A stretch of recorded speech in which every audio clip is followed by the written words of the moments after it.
সূরা রাদের 38 নম্বর আয়াতে আল্লাহ বলেন ওয়ালাকাদ আরসালনা রাসূলাম মিন ক্বাবলিকা ওয়া জাআলনা লাহুম আজওয়াজা ওয়া যুররিয়্যা।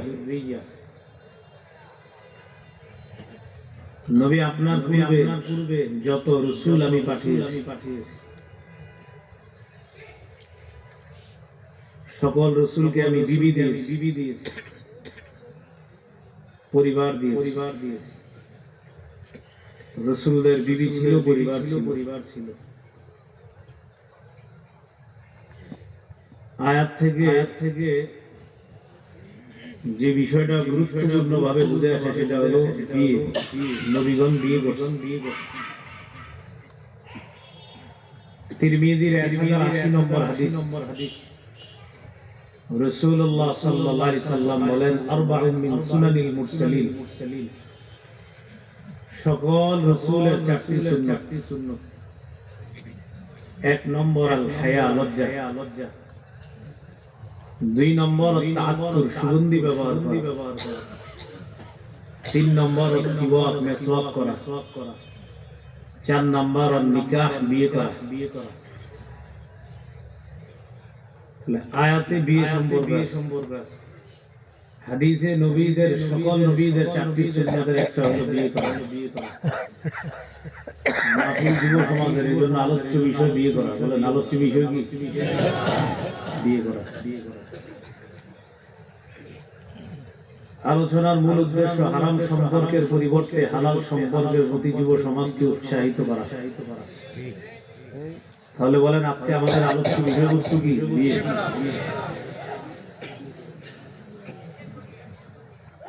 এক নম্বর বিষয় বিয়ের গুরুত্ব। 2 নম্বর বিয়ের ফজিলত। 3 নম্বর বিয়ে করার কথা যখন মাথায় আসবে বা মা বাবা দিবে তখন কি করবেন। বাস এই 3টা বিষয় কথা বলবো, ইনশাআল্লাহ হুজুর চলে আসবে। বিয়ের গুরুত্ব বোঝার জন্য যে আয়াত হাদিস পড়লাম এটাই যথেষ্ট। এরপরও বুখারীর 5063 নম্বর হাদিসের বর্ণনা। 3 সাহাবী নবীজির স্ত্রীদের কাছে আসলেন নবীর ঘরোয়া ইবাদত সম্পর্কে জানার জন্য। নবীর বিবিগণ জানিয়ে দিলেন নবী ঘরে কি ইবাদত করে। আমরা এখানে অনেক মানুষ আসছেন বিভিন্ন দূর দূরান্ত থেকে, যারা আমারে অনেক মাহফিলে দাওয়াত দিয়েছেন। আশেপাশে মাহফিল আছে। আজকে এই জায়গায় মাইকটা যেভাবে বর্তমানে আওয়াজ আছে, আমার সব মাহফিলে এই আওয়াজ রাখবে। কথা বুঝে আসছে? এই আওয়াজটা আশেপাশে বাড়ি খেতেছে, মানে ফাটাই ফেলতেছে। মনে হইতেছে আমার মনে হইতেছে একটা নর্মাল জায়গায় বসে কথা বলতেছে। কিছু মাহফিলে যাওয়ার পর মনে হয় যে পুরো আমি রিমান্ডে আছি। তো যদি ওরা মাইকের আওয়াজ কমাই দিছে, আমার তবিয়ত বুঝে মাইক নেন, এই জন্য কমাই দিছে। পরে হয়তো আগে পরে বাড়াবে, আমার সময় এরকম রাখবেন। কর্তৃপক্ষ যারা আছেন এরকম রাখবেন। পরের বছর আবার মাহফিল দিয়ে দিন। যদি এরকম মাহফিল থাকে, মাইক থাকে। আর যদি মাইক হয় 90-100টা, এরকম হইতে পারে 10 বছরও মাহফিল পাবেন। মাইক কয়টা লাগানো এটা বিষয় না, বিষয় হলো আওয়াজ এরকম নিয়ন্ত্রণে রাখা। সহিহ বুখারী 1063 নম্বর হাদিস। 3 সাহাবী রাসূল সাল্লাল্লাহু আলাইহি সাল্লামের বিবিদের কাছে এসে জিজ্ঞাসা করলেন নবীর ঘরোয়া ইবাদত সম্পর্কে জানতে চাই। নবীর বিবিগণ জানায় দিলেন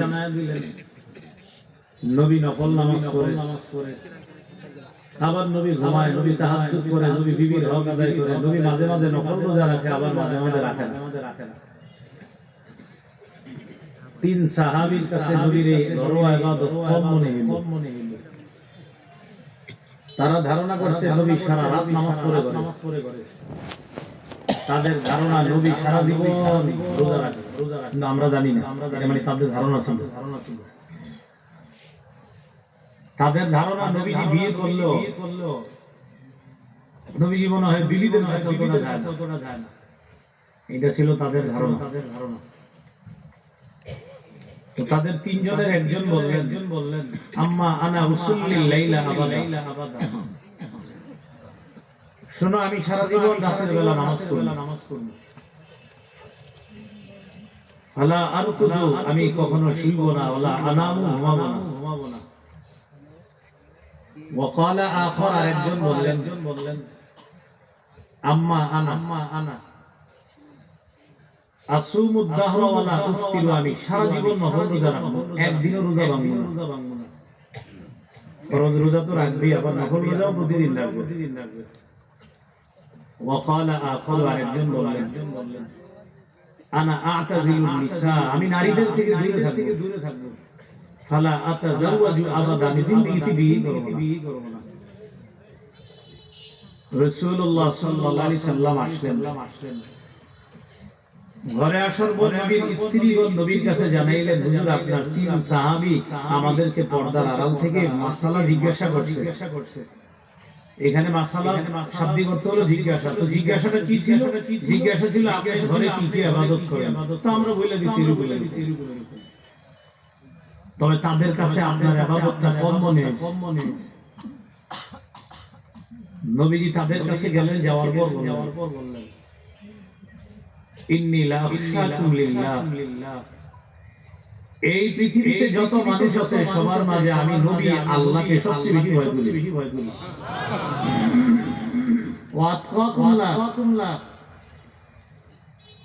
এই পৃথিবীতে যত মানুষ আছে সবার মাঝে আমার মাঝে তাকওয়া বেশি। সমস্ত মানুষের মধ্যে আমি নবী মুহাম্মদ সাল্লাল্লাহু আলাইহি সাল্লামের মাঝে সবচেয়ে বেশি তাকওয়া। এটা বলার পর নবী বললেন যে আমি আল্লাহকে সবচেয়ে বেশি ভয় করি, সেই আমি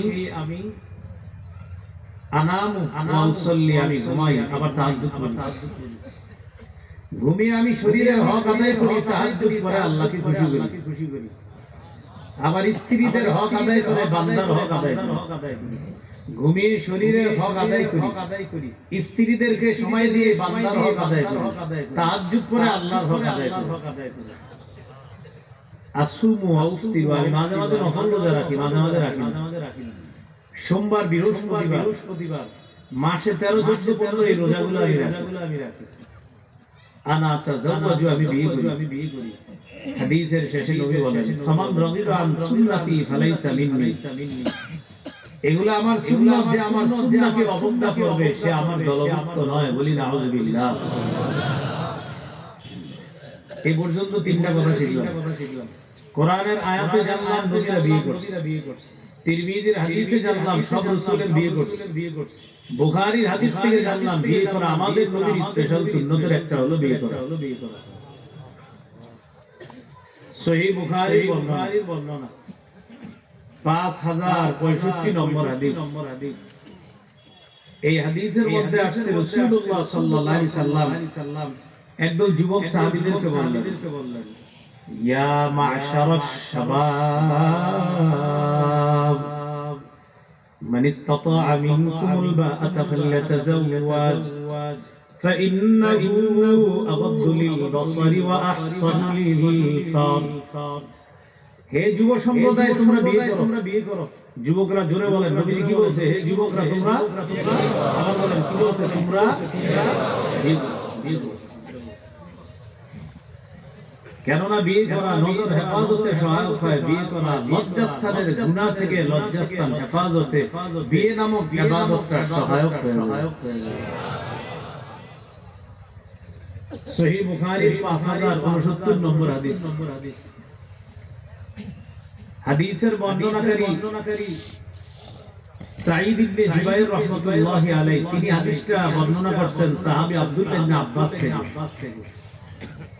এখানে তাবিঈর নাম বলার উদ্দেশ্য হলো সাঈদ ইবনে জুবাইর রাহমাতুল্লাহি আলাইহি সম্পর্কে আব্দুল্লাহ ইবনে আব্বাসের ছাত্র সাঈদ ইবনে জুবাইর রাহমাতুল্লাহি আলাইহি বলেন قال لي ابن عباس رضي الله تعالى عنهما هل تزوجت। আমার উস্তাদ আমাকে জিজ্ঞাসা করলেন তুমি কি বিয়ে করছো? তা আমি বললাম না, আমি বিয়ে করিনি। তখন আমার উস্তাদ আমাকে বললেন তাজাওয়াজ, বিয়ে করো, ফাইন্না খাওয়া হাযিহি উম্মা আকসারুহা নিসা, এই উম্মতের সর্বশ্রেষ্ঠ ব্যক্তি যিনি, তিনি অধিক সংখ্যক বিয়ে করেছেন, তুমি একটা বিয়ে করলা না এখনো, বিয়ে করো তাড়াতাড়ি। তাহলে এখান থেকে বিয়ের গুরুত্ব আমরা বুঝতে পারলাম। বিয়ের ফজিলত 2 নম্বর আলোচনা। মোটামুটি যাদের সামর্থ্য আছে বিয়ে করে ফেলেন। ইয়াকিন রাখেন বিয়ের পরে আল্লাহ আপনারে ধনী বানায় দিবেন। তবে বিয়ে করার 1 নম্বর উপকারিতা ফজিলত, বিয়ে করলে আল্লাহ ধনী বানায় দিবেন। সূরা নূরের 32 নম্বর আয়াত, 18 পারা 13 নম্বর পৃষ্ঠা আল্লাহ বলেন, وَأَنكِحُوا الْأَيَامَ مِنكُمْ وَالصَّالِحِينَ مِنْ عِبَادِكُمْ وَإِمَائِكُمْ إِنْ يَكُونُوا فُقَرَاءَ يُغْنِهِمُ اللَّهُ مِنْ فَضْلِهِ। তোমাদের মধ্যে যারা অবিবাহিত নারী পুরুষ আছে তাদেরকে বিয়ে করায় দাও। যদি তারা গরিব হয়, আমি আল্লাহ ওয়াদা করলাম আল্লাহ আপন অনুগ্রহ হয়ে তাদেরকে ধনী বানায় দিবেন।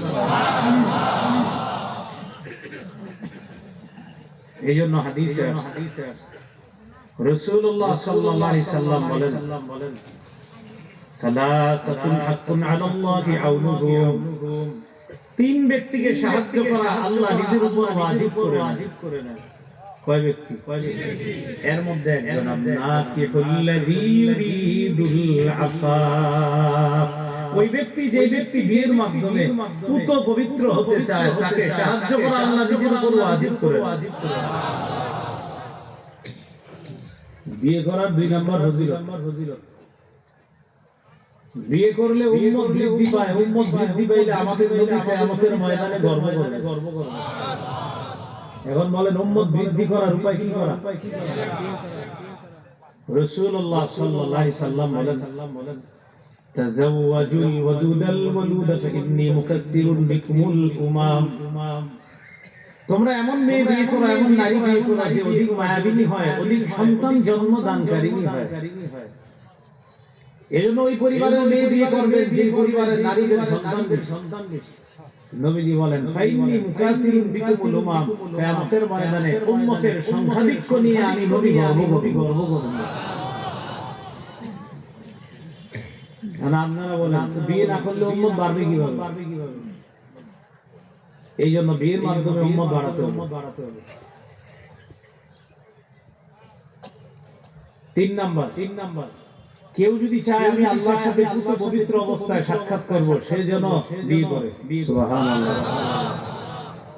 রাসূলুল্লাহ সাল্লাল্লাহু আলাইহি সাল্লাম বলেন, মান আরাদা আইয়াল্লাহা তাহিরান মুতাহহারা ফালইতাযাওয়াজ, যে ব্যক্তি আল্লাহর সাথে পবিত্র অবস্থায় সাক্ষাৎ করতে চায় সে যেন বিয়ে করে। বিয়ে করলে চারিত্রিক পবিত্রতা উৎকর্ষ সাধন হয়। এই ব্যক্তি চারিত্রিক পবিত্রতা অবস্থা নিয়ে আল্লাহর সাথে সাক্ষাৎ করতে পারে। ফজিলত নাম্বার 4, বাইহাকির হাদিসে আছে রাসূল সাল্লাল্লাহু আলাইহি সাল্লাম বলেন, ইযা তাযাওয়াজাল আবদু ফাকাদ ইসতাকমালা নিসফাদ-দীন, কোন বান্দা যখন বিয়ে করে সে দ্বীনের অর্ধেক পুরা করে, ফাল্লাতাকিল্লাহা ফি নিসফিল বাকি অর্ধেকের ব্যাপারে সে যেন আল্লাহকে ভয় করে। বলেন তো দ্বীন অর্ধেক পুরা করার শ্রেষ্ঠ একটা উপায় কি করা? সবাই বলেন তবে। বিয়ে দ্বারা উদ্দেশ্য সব নারী বিয়ে। নবীজি বলছে বিয়ে করলে দ্বীন অর্ধেক পুরা হয়। এই দ্বীন অর্ধেক পুরা হয় কোন নারী বিয়ে করলে?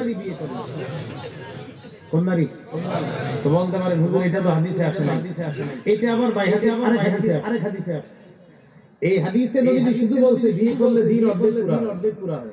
বাইহাকির অন্য হাদিসে আসছে নবী বলেন, মান রাযাকাহুল্লাহু যাওজাতান সালিহা, আল্লাহ যাকে দ্বীনদার স্ত্রী মিলায়া দেয়, আ'আনাহু আলা শাত্রি দীনিহি, আল্লাহ তাকে দ্বীন পালনে অর্ধেক সাহায্য করে।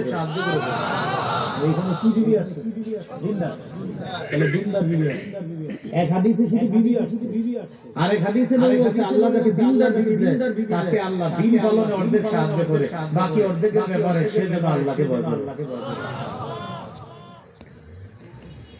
এই হাদিস থেকে বোঝা যায় বিয়ের ক্ষেত্রে দিনদারিতা প্রাধান্য দেওয়া। কি প্রাধান্য দেওয়া? এই জন্য সহিহ বুখারীর বর্ণনা 5090 নম্বর হাদিস রাসূলুল্লাহ সাল্লাল্লাহু আলাইহি সাল্লাম বলেন তুনকাহুল মারআতু লিআরবাঈন, চারটি বিষয়ের প্রতি লক্ষ্য রেখে মেয়েকে বিয়ে করা হবে। লিমালিহা, সম্পদ দেখে নাকি চেয়ে আর চেয়ে না দেখে, হ্যাঁ দেখে চেয়ে বসে, ওয়ালি হাসাবিহা, বংশ দেখা, ওয়ালি জামালিহা, সৌন্দর্যতা দেখা, ওয়ালি দীনিহা, দিনদারিতা দেখা। এই হাদিসের মধ্যে চারটা আছে, ঘটক আপনার কাছে এসে তিনটা বলবে, চার নাম্বারটা বলবে না। ভাইজান আপনার ছেলের বিয়ে করাবেন, একটা মেয়ে আছে মাশাআল্লাহ, মেয়েটা দেখতে মাশাআল্লাহ, আর হাদিসে কিন্তু সুন্দরের কথা আছে, আপনারা আবার হাদিস তো কথা তো ঠিক, হাদিস দুইটা আছে, পরে বলবে তিনটা ভাই ইতালি থাকে মাশাআল্লাহ টাকাওয়ালা, হাদিসে কিন্তু টাকার কথা আছে, তো আলহামদুলিল্লাহ দুইটা পাওয়া গেছে। আর বংশীয়, হাদিসে কিন্তু বংশের কথা আছে, আলহামদুলিল্লাহ। আরেকটা আছে এটা পাই, অথচ নবী হাদিসের শেষে বলেন ফাসফার বিযাতিদ দীন তারিবাত ইয়াদা, চারটার মধ্যে তুমি দিনদারিতা প্রাধান্য দাও, অন্যথায় তোমার দুই হাত ধরেই দূষিত হবে। বলেন দেখা হবে কয়টা, প্রাধান্য পাবে কয়টা? দেখা হবে চারটা, প্রাধান্য একটা, দিনদারিতা, অন্যথায় তোমার দুই হাত ধরেই দূষিত হবে। এজন্য সহিহ মুসলিমের হাদিস 3535 নম্বর হাদিস, রাসূলুল্লাহ সাল্লাল্লাহু আলাইহি সাল্লাম বলেন দুনিয়া মাতা ওয়া খায়রু মাতা'id দুনিয়া আল মারআতুস সালিহা, এই দুনিয়াটা ভোগের জায়গা, দুনিয়ায় সবচেয়ে শ্রেষ্ঠ সম্পদ। কারো যদি স্ত্রী দিনদার হয়, আল্লাহ তাকে পৃথিবীর শ্রেষ্ঠ সম্পদের মালিক বানায় দেন। তাহলে আমরা কোথায় ছিলাম? বিয়ের ফজিলতে 4 নাম্বার ফজিলতে ছিলাম আমরা। ফজিলত নাম্বার 4 ছিল বিয়ে করলে দিন অর্ধেক পুরা হয়। এখন কি শুধু বিয়ে করলে না কি নারী? কেন ছেলেরা মাশাআল্লাহ জোরে জোরে বলতেছে দিনদার নারী, আপনারা কেন অনেকে আছে চিন্তা করে গাঞ্জা খায়, চিন্তা করে আমার স্ত্রী অবশ্যই দিনদার হতে হবে, কিন্তু আপনি এখন গাঞ্জা, আপনিও দিনদার হতে হবে, এটা হাদিস আছে। قال رسول الله صلى الله عليه وسلم إذا جاءكم من ترضون دينه وخلقه فزوجوه, নবীজি বলেন তোমাদের কন্যাদেরকে যদি এমন কোন ছেলে বিয়ের প্রস্তাব দেয় যে ছেলের দিনদারিতা এবং চরিত্র তোমাদের পছন্দ হয়, এমন ছেলের কাছে মেয়েটা বিয়ে দিয়ে দাও। কোন ছেলের যদি দিনদারিতা চারিত্রিক বৈশিষ্ট্য তোমাদের পছন্দ হয়, এই ছেলের কাছে মেয়ের বিয়ে দিয়ে দাও। তাহলে স্ত্রী যেমন দিনদার হতে হবে, ছেলেকেও কি হতে হবে? দিনদার হতে হবে। আল্লাহ কথাগুলো মনে রাখার তৌফিক দান করেন। এই জন্য হাদিসে قال رسول الله صلى الله عليه وسلم أربع من أعطيهن أعطي خير الدنيا والآخرة, নবীজি বলেন কোন ব্যক্তি যদি চারটি জিনিস দেওয়া হয় তাকে দুনিয়া আখিরাতের সব কল্যাণ দেওয়া হয়। কয় জিনিস পাওয়া মানে দুনিয়া আখিরাতের সব কল্যাণ পাওয়া। এই দেখবেন এই চারটা আপনার মধ্যে আছে কিনা? এক নাম্বার কলবান শাকিরা, কোন ব্যক্তির এমন যদি একটা কলব আছে যে কলব আল্লাহর শুকরিয়া আদায় করে। দুই নাম্বার লিসানান যাকিরা, এমন একটা জিহ্বা যে জিহ্বা আল্লাহর জিকির করে। তিন নাম্বার ওয়া বাদানান সাবিরান আলাল বালা, এমন একটা শরীর যে শরীর বিপদে ধৈর্য ধারণ করে। চার নাম্বার ওয়ামরাআতান তুঈনুহু আলা তাআতিল্লাহ, এমন একজন বিবি যে বিবি তার স্বামীকে আল্লাহর ইবাদতে সহযোগী হয়ে যায়। এই চারটা জিনিস যদি দুনিয়ার কাউকে দেওয়া হয়, বুঝতে হবে তাকে দুনিয়া আখিরাতের সব কল্যাণ দেওয়া হবে।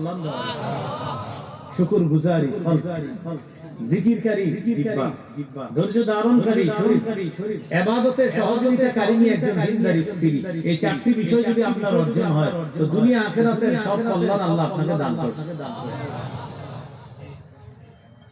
এইগুলো আজকে দ্বিতীয় আলোচনা, আজকে শেষ আলোচনা। বিয়ের বিষয়ে যখন আপনার কানে আসবে, আপনি মাশাআল্লাহ চাকরিজীবী মানুষ, মা বাবা ফোন দিয়ে বলছে তোমার জন্য আমরা একটু অন্য ধরনের চিন্তা ভাবনা নিতেছি, একা আর কতদিন থাকবা, এটা আপনারা বলছে। এই তখন আপনি কি করবেন, এটাই হলো আজকের আলোচনার সবচেয়ে গুরুত্বপূর্ণ অংশ। তখন আপনার কানে এই কথাটা আসার পর ফেসবুকে স্ট্যাটাস দিবেন, আল্লাহু আকবার,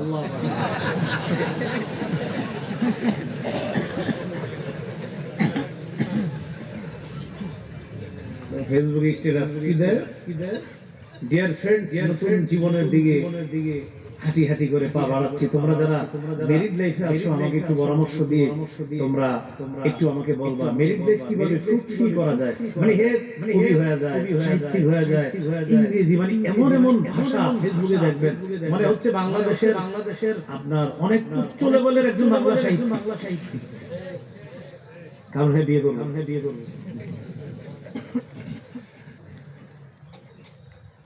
ফেসবুকে দিয়ে না, যদি বলেন যে হুজুর না ওটা করবো না, আপনি কোরআন হাদিসে যেটা আছে ওটা বলেন, সেটা তাহলে বলতে পারি। আল্লাহ তৌফিক দান করুন। গুরুত্বপূর্ণ জীবনের সিদ্ধান্তটা, আলোচনাটা মন দিয়ে শুনেন, শেষের অংশটা। আপনার কানে কথা আসার পর সর্বপ্রথম আপনার করণীয় নিয়ত বিশুদ্ধ করা। আপনার বাবা মা দিছে, বাস নিয়ত পরিশুদ্ধ করুন। আপনি কেন বিয়ে করবেন, এগুলো এক নাম্বার করণীয়, নিয়ত বিশুদ্ধ করা। সহিহ মুসলিমের বর্ণনা 2219 নম্বর হাদিস, এটা লম্বা হাদিস। এই হাদিসের মধ্যে আছে গরীব সাহাবীরা নবীজির কাছে গিয়ে বললেন যাহাবা আহলুদ দুসুরি বিল উজুরি ইয়া রাসূলুল্লাহ, হুজুর ধনী মানুষরা তো সব ফজিলত কামাই করে ফেলছে। ধনীরা কে বলতেছে, গরীবরা গিয়ে নবীজি বললেন, নবীজি বললেন কিভাবে একটু বলো তো। তো গরীব সাহাবীরা বলতেছে ইউসাল্লুনা কামা নুসাল্লি, তারা নামাজ পড়ে আমরাও নামাজ পড়ি। নবী বললেন আচ্ছা ঠিক আছে, সমান হলো। ওয়াসুমুনা কামা নাসুমু, তারা রোজা রাখে আমরাও রোজা রাখি, সমান হলো।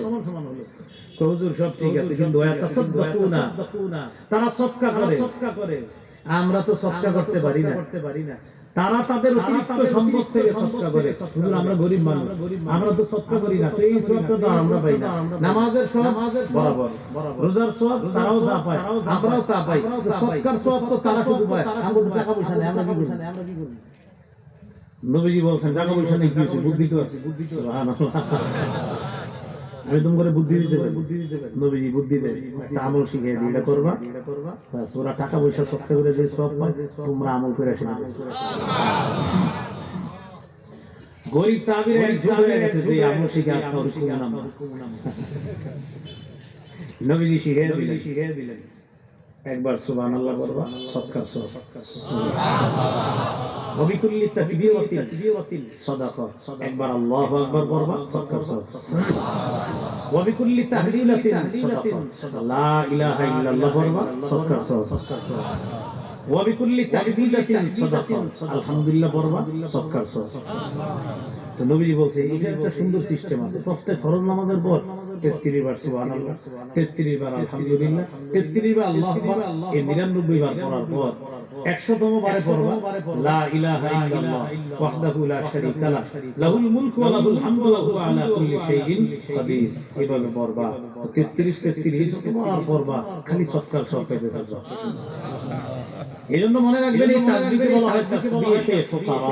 কি বলা হয় নাকি ফাতিমি? হ্যাঁ না বলে, এতদিন কি ফাতিমি বলবেন না? সত্যি করে বলে, নামাজের পরে তাসবিহে ফাতিমি বলবেন না? এটা তাসবিহে ফাতিমি, এটা তাসবিহে ফুকারা। তাসবিহে ফাতিমি কোনটা বলেন আমার সাথে, বলেন ঘুমের আগে 33 বার সুবহানাল্লাহ, 33 বার আলহামদুলিল্লাহ, 34 বার আল্লাহু আকবার। এটা তাসবিহে ফাতিমি। এটা কি ঘুমের আগে নবীজির কাছে গেছে, নবীজির মেয়ে কই যেতে গেছে, আমার আলোচনা তো ছুটে যাচ্ছে, ভুলে যাবো না।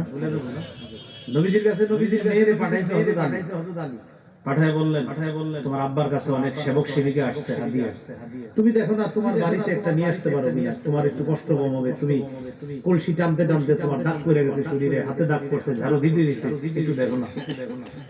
নবীজির মেয়ে ফাতেমা রাদিয়াল্লাহু তাআলা আনহা গেছে বাবার কাছে, তো দেখছে বাবার কাছে গিয়ে অনেক ভিড়, মানুষ অনেক আস্তে চলে আসছে, কিন্তু বাবা লক্ষ্য করছে আমার মেয়ে আয়েশা কথা না বলে চলে গেছে। ঘটনা কি? সুবহানাল্লাহ। নবী তার এই মেয়েকে খুব ভালোবাসতেন। এক হাদিসে আছে এত ভালোবাসতেন নবীজি ফাতেমা রাদিয়াল্লাহু তাআলা আনহাকে, যখন নবীজি দেখতেন ফাতেমা আসছে, নবীজি নিজে উঠতেন, উঠে গিয়ে হযরত ফাতেমা হাত ধইরা আইনা নবীজি যেখানে বসতেন ওই জায়গাটায় বসায় দিয়ে বলতেন, মা আসছো, বসো। আবু দাউদের হাদিস। আর নবীজি যখন ফাতেমা রাদিয়াল্লাহু তাআলা আনহা বাসায় যেতেন, ফাতেমা রাদিয়াল্লাহু তাআলা আনহা ঠিক এইভাবে গিয়ে নবীজির হাত ধরতেন, ধরার পর শরীর এইভাবে মুছতে থাকতেন। এরপরে নবীজির মেয়ে ফাতেমা যেখানে বসতেন ওখানে গিয়ে বসাতেন, আব্বা আপনি এখানে বসুন। এই হাদিসের বর্ণনাকারী আয়েশা রাদিয়াল্লাহু তাআলা আনহা। এটা আবার আরেক দিকে তো নবীজির কাছে গেছে ফাতেমা রাদিয়াল্লাহু তাআলা আনহা, যাওয়ার পর কথা না বলে চলে আসছে, নবীজিরা ফলো করছে। নবীজি পরের দিন ফাতেমা কালকে তুমি গেছো কেন, কথা বলো নাই? কিচ্ছু বলে না, শর্মে বলে না যে আব্বা আমার কাজ করতে কষ্ট হয়।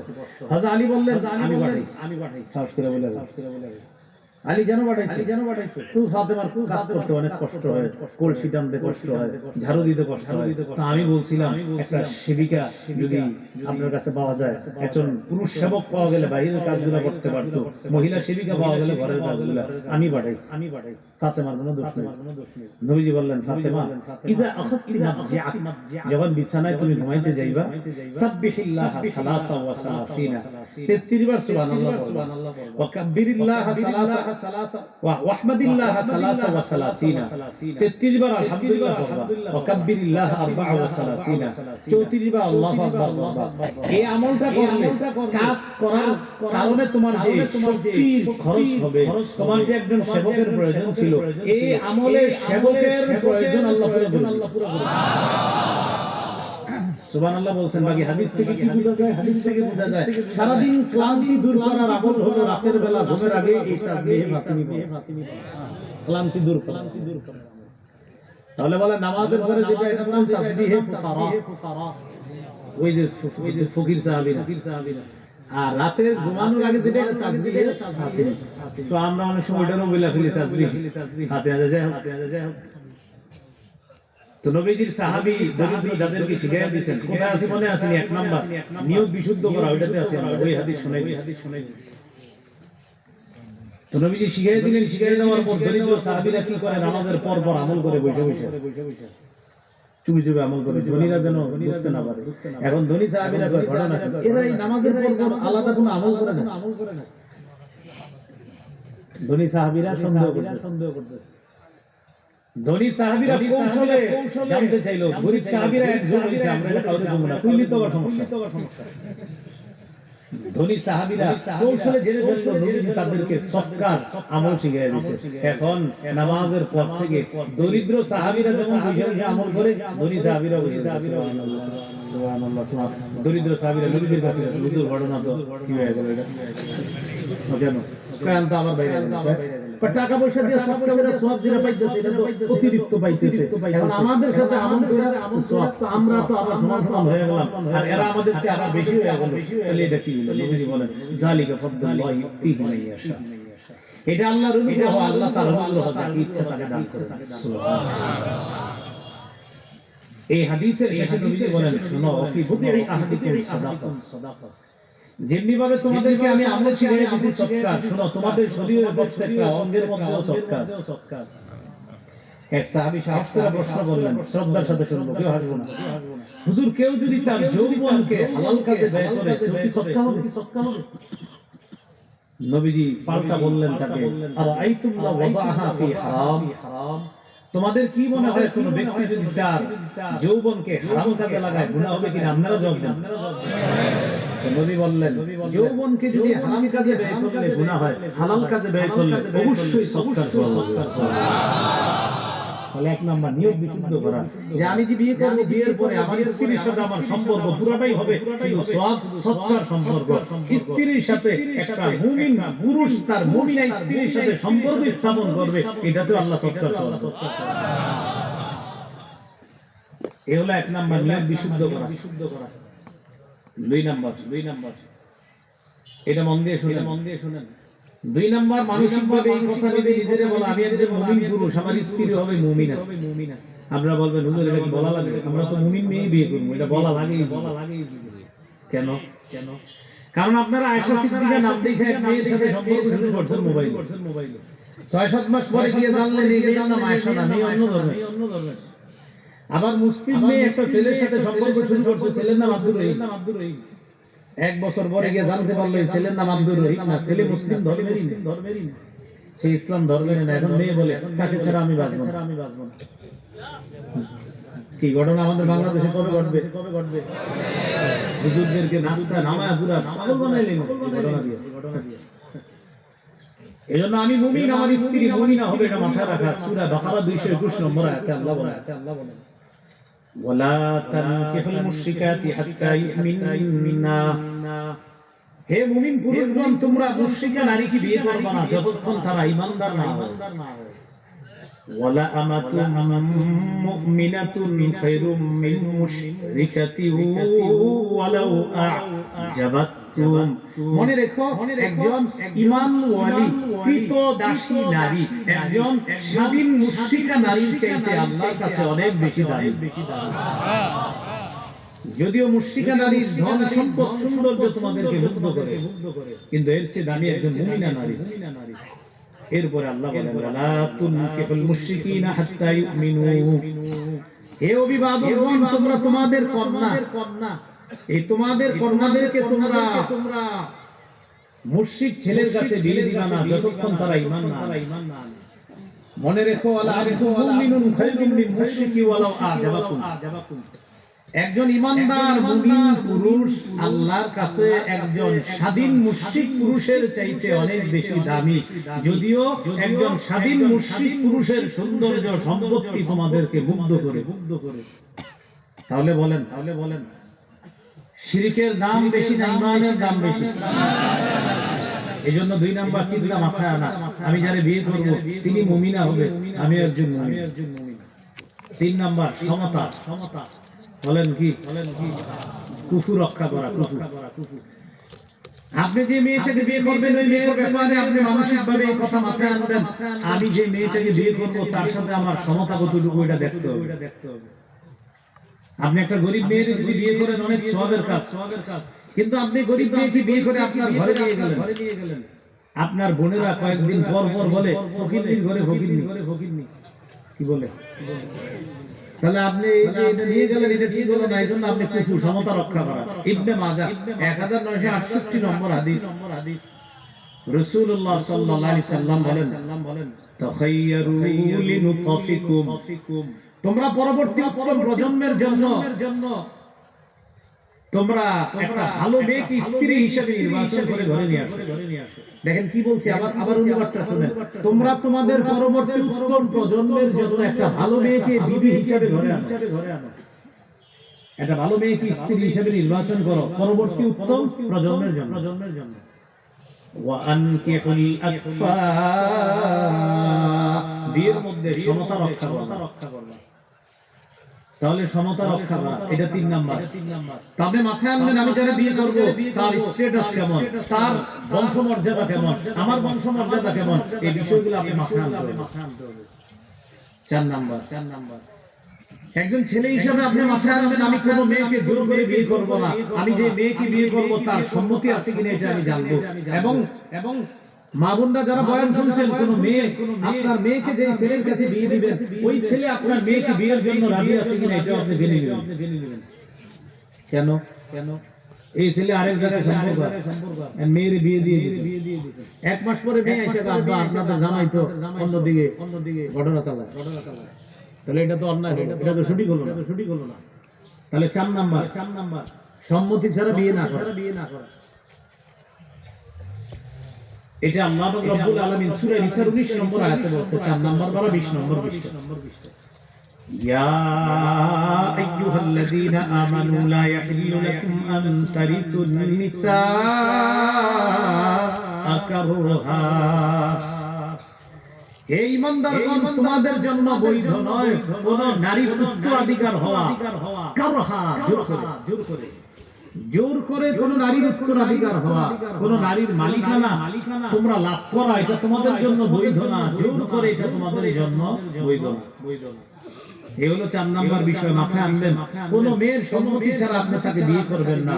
কন্যার অভিভাবক যারা আছেন, আপনার মেয়েকে বিয়ে দেওয়ার আগে ছেলের সম্পর্কে নিশ্চিত হন, এই ছেলে আসলে আপনার মেয়েকে বিয়ে করতে চায় কিনা। 5 নাম্বার, যে মেয়েকে আপনি বিয়ে করবেন এই মেয়ে যেন মিতব্যয়ী হয়, মিতব্যয়ী। কৃত্রিমতা প্রদর্শনকারিনী যেন না হয়। আবার বলছি, কৃত্রিমতা প্রদর্শনকারিনী যেন না হয়। আপনি যা এই মেয়ে যা জেনে শুনে আনবেন। ভাই আপনার মেয়ে কি করে? মেট্রিক পাস, মেট্রিক পাসই বলবেন। আপনার মেয়ে কি করে? মেয়ে মাদ্রাসায় 2 বছর পড়ছে, আর পড়ে নাই। মেয়েরে হেদায়েত পর্যন্ত পড়াইছি, মাওলানা পর্যন্ত পড়াই নাই। আলেমদের পরামর্শে মেয়েরে বাকি 3 বছর পড়াইনি। কথার কথা যেমনি পড়াইছেন এমনি বলবেন। আপনার মেয়ে হেদায়েত পর্যন্ত পড়ছে, বাস এটা বলবেন যে আমার মেয়েটা পুরোপূর্ণ আলেমা হয় নাই, বাকি 3 বছর বাকি ছিল। আপনি মেট্রিক পাস ছেলে, আপনি বললেন না আমি মাস্টার্স পাস। আপনি মাওলানা, আপনি বলা পড়ার জন্য আমি মুফতি, আমি মুহাদ্দিস, এটা বলা প্রয়োজন। আপনি যা সেটাই বলেন, আপনি কৃত্রিমতা প্রদর্শন করবেন না, এটা ভবিষ্যতে জানেন না। সহিহ মুসলিমের 6667 নম্বর হাদিস, কানাত ইমরাআতুন মুকসিরাতুন ফি বানি ইসরাঈল। বনি ইসরাইলের একজন খাটো মহিলা ছিল। তামশি মা ইমরাতাইনি তাওয়িলাতাইন। এই খাটো মহিলা 2 জন লম্বা মহিলার সাথে হাঁটতো। বনি ইসরাইলের একজন খাটো মহিলা 2 জন লম্বা মহিলার সাথে হাঁটতো। ফাত্তাখাযাত রিজলাইনি মিন খাশাব। এই খাটো মহিলা 2টা কাঠের পা বানাইছে, বানাইয়া এই পায়ের উপরে এখন সে চলে। এবার আপনারা আমার সাথে একটু বলেন তো, খাটো মহিলা কাঠের 2টা পা বানাইছে, এই পাগুলা কি আসল না নকল? এখন এই খাটো মহিলা লম্বা 2 মহিলার সাথে রাস্তায় চলে। এখন বলেন তো 3 জনরে এখন লম্বা লাগে, আসল লম্বা কয়জন? নকল লম্বা। এই হাদিসে আল্লাহ রাসূল সাল্লাল্লাহু আলাইহি সাল্লাম বুঝাইতে চায়, এখানে কৃত্রিমতা প্রদর্শন করে যে লম্বা হিসাবে নিজের প্রদর্শন করলো, 2 দিন পরে ধরা খাবে কিনা? এই জন্য যেই মেয়েরে আপনি কোন ছেলের জন্য দেখাবেন, ওই মেয়েকে পার্লার থেকে সাজায় আনবেন। পার্লার থেকে সাজায় আনার পর যে মেয়েকে একটা ছেলে দেখলো বিয়ে করার জন্য, দেখার পর ওই মেয়েকে দেখে বিয়ে করার পর যখন নাকি বিয়ে করে বাড়িতে নিয়ে যায়, তখন চিন্তা করে দেখলাম কি আর আনলাম।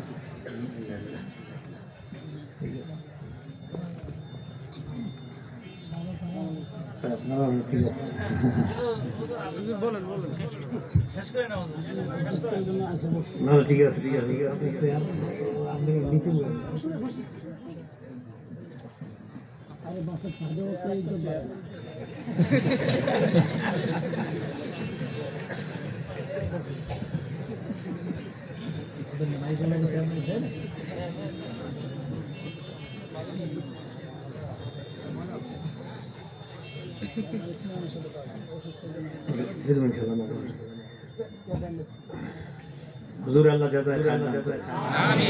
আমার স্বাস্থ্যের প্রতি লক্ষ্য রেখে আমি আসলে আমি বলে আসছি, আমি আইনি নিয়ে শরীরও ভালো না, অনেকদিন অনিষ্ট। কৃত্রিমতা প্রদর্শনকারিনী না হলো 5 নম্বর। এখন আপনি দেখতে গেছেন, দেখার পর পার্লার থেকে সাজায় মেয়েটা নিয়ে আসছে, বিয়ে করে আনছেন, আনার পর চিন্তা করলেন দেখলাম কি আনলাম। পরে ঝগড়া লাগে, তো আপনি কেন আপনি লাভবাই বলে ফেললেন? দেখি এই জন্য কৃত্রিমতা প্রদর্শনকারিনী না হয়, এটা 5 নম্বর। 6 নম্বর, যে মেয়েকে আপনি বিয়ে করবেন এই মেয়েকে দেখবেন বিয়ের আগে। এই মেয়েকে বিয়ের আগে দেখবেন, বর্তমান জামানার কিছু ছেলে আছে তারা বলে আমার মা আমার বোনেরা দেখলে হবে, আমি না দেখলে সমস্যা নেই। পরে মা আর বোনেরা মেয়েটাকে দেখে নিয়ে আসার পরে 1 মাস 1.5 মাস পরে কয় তোমরা এটা দেখে শুনে কি নিয়ে আসলা, তো আপনি কেন দেখলেন না? নবী তো আপনার মারে আর বোনকে দেখতে বলেন, আপনি তো দেখতে বল, আপনি দেখলেন না কেন? সূরা নিসা 3 নম্বর আয়াতে আছে, ফানকিহু মা তাবা লাকুম মিনান নিসা। নারীদের মধ্যে যাকে তোমাদের পছন্দ হবে তাকে বিয়ে করো। এই হাদিস থেকে ফুকাহায়ে কেরাম মাসালা বের করেছেন, বিয়ের আগে মেয়েকে দেখা। তিরমিজির হাদিস 1087 নম্বর হাদিস, মুগীরা ইবনে শুবা রাদিয়াল্লাহু তাআলা এক আনসারী মহিলাকে বিয়ের প্রস্তাব দিয়েছে, নবীজির কাছে জানাইছে। নবী বললেন, দেখছুনি উনজুর ইলাইহা, দেখো বিয়ের আগে দেখা নিও। ফাইন্নাহু আহরা ইউদাম বাইনাকুমা, দেখে নিলে তোমাদের ভালোবাসা অধিক সহায়ক হবে, ভালোবাসা বৃদ্ধি পাবে। দেখা নিও। তাহলে বিয়ের আগে দেখা। ইদানিং কালে যুবকরা আবার আরেকটু বাড়ায় বলে, আমার ইতালির দুলাভাই ছবি দেখে যদি হ্যাঁ বলে হ্যাঁ, না বললে না। কারণ দুলাভাই কিছু টাকা দিব বিয়েতে, এই জন্য দুলাভাইরে দেখাবে। প্রিয় ভাইরা, যুবক ভাই যারা শুনতেছেন, একটু আমার সাথে আপনারা বলেন বিয়ের আগে হুব শ্বশুরের জন্য হুব পুত্র বধূকে দেখা, সরাসরি দেখা, ছবিতে দেখা, ভিডিও কলে দেখা, এভাবে সেভাবে দেখা হারাম। বলেন দেখা কি যে আপনি এখনো শ্বশুর হন না, আপনি হুব শ্বশুর। আপনার বংশের 14 গোষ্ঠীর মহিলা যারা আছে সবাই দেখেন, কিন্তু পুরুষ শুধু আপনি দেখবেন, অন্যদেরকে আপনি দেখায় না। কিন্তু বর্তমানে নির্লজ্জের মতো ছেলেরা কি করে, তার বন্ধুদের কাছে ছবি পাঠায়, দেখতো ভাবিরে কেমন লাগে, তোরা বললে হ্যাঁ, তোরা বললে না। এইটা কিন্তু না করা। এলো 6 নাম্বার। 7 নাম্বার গুরুত্বপূর্ণ অংশ, একটু বলেন পাত্রী দেখার নামে এক ঘরে ছাদে, নির্জনে, পার্কে, রেস্টুরেন্টে ছেলে মেয়ের সাক্ষাৎ নির্জনে সম্পূর্ণ হারাম। ছেলে মেয়ের এক ঘরে দিয়ে তারা একটু ফ্রি হয়ে নে, একটু ওকে হয়ে নে। সহিহ বুখারী 3006 নম্বর হাদিস, রাসূল সাল্লাল্লাহু আলাইহি সাল্লাম বলেন, লা ইয়াখলুওয়ান্না রাজুলুন বিইমরাআ, কোন পুরুষ যেন কোন নারীর সাথে নির্জনে সাক্ষাৎ না করে। তিরমিজির হাদিস। রাসূলুল্লাহ সাল্লাল্লাহু আলাইহি সাল্লাম বলেন, লা ইয়াখলুওয়ান্না রাজুলুন বিইমরাআ ইল্লা কানা সালিসাহুমা শাইতান, কোন পুরুষ যখন কোন নারীর সাথে নির্জনে সাক্ষাৎ করে তাদের তৃতীয় জন হয় শয়তান। এখন একটা ছেলেকে আর একটা মেয়েকে যে একজনে নির্জনে আপনি বসায় রাখলেন, বলেন দুইজন না তিনজন ওখানে, কিন্তু নবী বলছে তৃতীয় জনের নাম কি? ভাই বিয়ে করার আগে 7 নম্বর কথাটা মাথায় রাখেন, আমি যারে বিয়ে করব, আমি, আমার বোন, আমার মা, তাদেরকে নিয়ে যাব, তাদের উপস্থিতিতে আমি মেয়েটাকে দেখব, এরকম না আমি ছাড়া আমার পরিবারের কোন আমার ভাইয়েরা যারা সাথে এই বিয়ে দেখা দেওয়া হারাম, তারা আমার এই স্ত্রীকে দেখবে না, বিয়ের আগেও না, বিয়ের পরেও না। এখান থেকে একটা বিষয়, কিছু দুলাভাই আছে তারা শ্বশুর বাড়িতে রাগ করে আসে না, কেন? শ্যালকের স্ত্রী কেন তারে জামানায় দেয় না, এইজন্য আসবে না। এখন শাশুড়ি যিনি আছে, উনি আবার কি বলে জানেন? পুত্রবধূকে, তুমি একটু আমার মেয়ের জামাইরে একটু চা বানায় দিতা, আমার মেয়ের পরিবারটা রক্ষা হইতো। সমস্যা কি ছিল? দিলে কি সমস্যা হইতো? সামাজিকতা রক্ষা হইতো। ওই শাশুড়িকে আর দুলাভাইকে জানায় দিবে, এটা সামাজিকতা না, এটা অশ্লীলতা, এটা বেহায়াপনা, এটা 4 সন্তান তৈরির নীল নকশা। তাহলে এই কথা আগে শিউরন বলেন, সামাজিকতা আর অশ্লীলতা এক। ভাই আবার বলেন, সামাজিকতা অশ্লীলতা এক। বিয়ের মধ্যে গান বাজায়, আলেমরা গিয়ে যদি বাধা দেয়, হুজুর আপনি ওল্ড মানুষ, বুঝেন না, সামাজিকতা বুঝেন না। আরে ভাই, আপনি গানের নাম সামাজিকতা বলেন কেন? এটা ব্যাপারে আগে আপনি একমত হইতে হবে। গান বাদ্য, নাচানাচি, এটার নাম অশ্লীলতা, এটা বাধা দেওয়ার নাম সামাজিকতা। অশ্লীলতা কান্দে সামাজিকতা। আল্লাহ আমাদেরকে হেফাজত করে। এই হলো 7 নাম্বার। 8 নাম্বার সর্বশেষ কথা, বিয়ের আগে আপনি পাত্রীকে যে প্রস্তাব পাঠাবেন অথবা পাত্রীর পক্ষ থেকে আপনার কাছে প্রস্তাব আসবে, এই প্রস্তাব আসার পর আপনি অফিসে বসে রয়েছেন, আপনার মা বাবা বললো একটা ভালো মেয়ের প্রস্তাব আসছে, অথবা একটা মেয়ের তার পরিবার জানাইলো একটা ভালো ছেলের প্রস্তাব আসছে, তখন ছেলে মেয়ের জন্য 4টা করণীয়। সহিহ ইবনে হিব্বানের হাদিস 4040 নম্বর হাদিস, নবী বলেন, উত্তমিল খিতবা, বিয়ের প্রস্তাবটা তোমার কানে আসার পরে না লুকাও, গোপন রাখো। 2 নাম্বার তাওয়াক্কুল, তাহসিন হুজুর, ওযু করো সুন্দরভাবে। 3 নাম্বার ওয়াসাল্লি মা কাতাবাল্লাহু লাক, যতটুকু পারো নামাজ পড়ো, আল্লাহ যতটুকু তোমাকে সামর্থ্য দেয় নামাজ পড়ো, 2 4 6 10 টাকা ভালোভাবে নামাজ পড়বেন। পড়ার পর 4 নাম্বার এরপর আল্লাহকে বলবেন, আল্লাহুম্মা ইন্নাকা তাকদিরু ওয়া লা আকদিরু, আল্লাহ আপনি সক্ষম আমি অক্ষম, ওয়া তা'লামু ওয়া লা আ'লামু, আল্লাহ আপনি জানেন আমি জানি না, ওয়া আনতা আল্লামুল গুয়ুব, আল্লাহ আপনি অদৃশ্যের সব খবর রাখেন।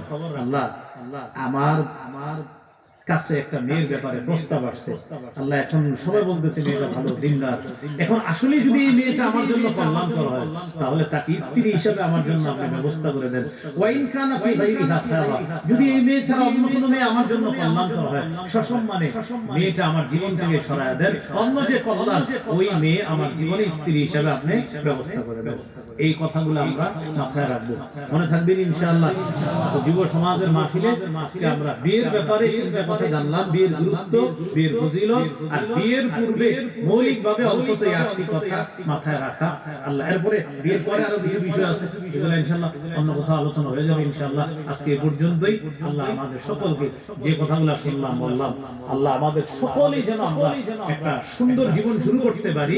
আর আমাদের আলোচনা, আমাদের শিরোনাম ছিল শুরুতে হারাম সম্পর্ক থেকে অনুৎসাহিত করে হালাল সম্পর্কের প্রতি উৎসাহিত করা। আমরা বিয়ের প্রতি যুবকদেরকে উৎসাহিত করব, হারাম সম্পর্ক থেকে তাদেরকে অনুৎসাহিত করব। আল্লাহ আমাদের যুব সমাজ যাদের মোটামুটি ইনকাম আছে সবাইকে খুব দ্রুত বিয়ে করার তৌফিক দান করুন। আমিন ওয়া আখিরু দাওয়ানা আলহামদুলিল্লাহি রাব্বিল আলামিন।